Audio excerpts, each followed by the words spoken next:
Hi everyone. All right, here we go with Chapter 5 of Dinosaur Boy, the Zero Tolerance Policy. I don't know if you remember from Chapter 4, but Sawyer was being made fun of by all those kids, and they were calling him butt brain. So let's see what happens. At the end of the day, just before the final bell, I received a note that I was wanted in Principal Mathis's office. When I entered the administration building, I shivered at the excessive air conditioning, and the first person I saw was Miss Helen. I'm not sure what Miss Helen's actual job was. She never seemed busy. But every time I walked into the administrative office, there she was, wearing a sleeveless top and sitting perfectly still right beneath the air conditioner vent. The only things on her desk were a huge fan, which was always aimed directly at her face, and a small model solar system. And Miss Helen couldn't have known that much about space because her model was totally out of date. There were 9 planets in it. Nobody has ever seen her get up from her desk, not even to go to the bathroom. Miss Helen nodded gravely at me as I passed. She didn't seem alarmed that a half dinosaur had just walked into the office. She must have known I was coming. Principal Mathis met me at the door of the office that, until this summer, had belonged to Principal Klein.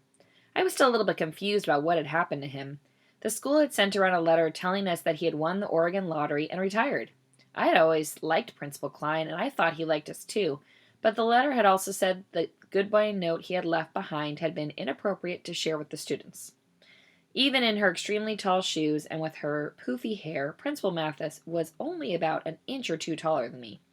I didn't have to crane my neck to look up at her the way I did with most adults, which was a good thing, because now that I had bony plates sticking out of my neck, craning of any kind was really out of the question.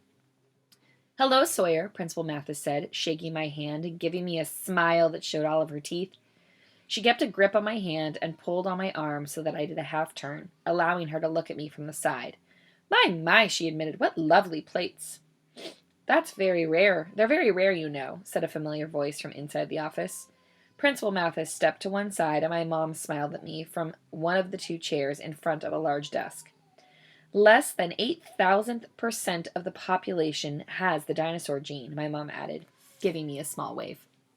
"Yes, I know," Principal Mathis said, gesturing for me to enter and take the empty seat next to my mom. As she walked to the other side of the desk and sat down in a large swivel chair, and only 15% of that number, 0.15 of that number actually manifests any external dinosaur traits. We at Jack James Elementary School consider ourselves extremely lucky to be one of the only schools in the country to have such an extraordinary student among us. My mother beamed. I stared hard at the nameplate on Principal Mathis's desk and tried not to die.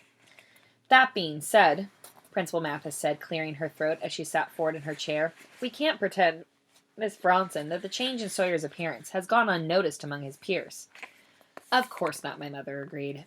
"I was hoping to avoid having this meeting, but given the events of earlier today, I thought we should all take a moment to discuss the situation." "I agree," my mom said gravely. I got the feeling that Principal Mathis had already told her all about what had happened in the computer lab. I wonder if she had also told her about the butt brain chant. Suddenly I felt very small in the chair. "I think we can expect that Sawyer will continue to attract a great deal of attention from the other students, at least until everybody gets used to it," Principal Mathis continued, pushing her thick glasses farther up her nose. And not all of the attention will be positive." My mother waved off the principal's concern with a flick of her hand and gave a resigned laugh. Boys will be boys." Principal Mathis's eyes narrowed. "Not at this school, Mrs. Bronson." She turned to me. The lenses in her glasses were so thick they made her eyes look huge. That, along with her weirdly poofy hair, made me think of a not-so-nice nickname for her. "Mathis the Mantis." "Sawyer," she began. She smiled a little bit, which just made her look even more bug-like. "This school has always had a zero-tolerance policy regarding bullying, but until now, it has been enforced, well, let's just say, sporadically. I intend to change that. As an educator, a safe and cruelty-free learning environment is my top priority. Therefore, any student who harasses, belittles, or threatens another student will be removed from his or her classroom and expelled. No warnings. No second chances, no exceptions. Do you understand?" "Yes," I mumbled. I can't always expect to catch a bull in the act, so I'm going to need your help. If any student, anywhere, at any time gives you trouble, I want you to come straight to me, and I will deal with the problem. Immediately. Do you understand? Yes, I said again, even though I knew that I never would. I would never, ever rat out one of my classmates. I wasn't stupid. Not being a tattletale was like #1 rule of elementary school. Principal Mathis's big bug eyes held mine for a long moment, as though she knew what I was thinking. Finally, she nodded. Wonderful. I'm glad we understood one another. She turned back to my mother. Well, that's all for today. I certainly thank you both for coming in. Of course, my mother stood and shook Principal Mathis's hand again. I'm so happy to know that you'll be looking out for Sawyer. It is my privilege, Principal Mathis assured her, walking my mother to the door and showing us both out. I was less than a foot away from her office when Principal Mathis called after me. Sawyer! I turned around. She nodded to the tennis balls on the tips of my spikes and smiled. A nice touch, those. Thanks, I said. Her eyes narrowed again.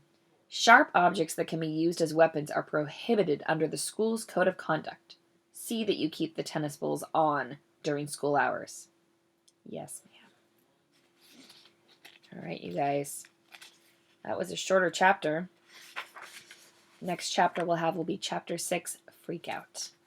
Have a great rest of your day.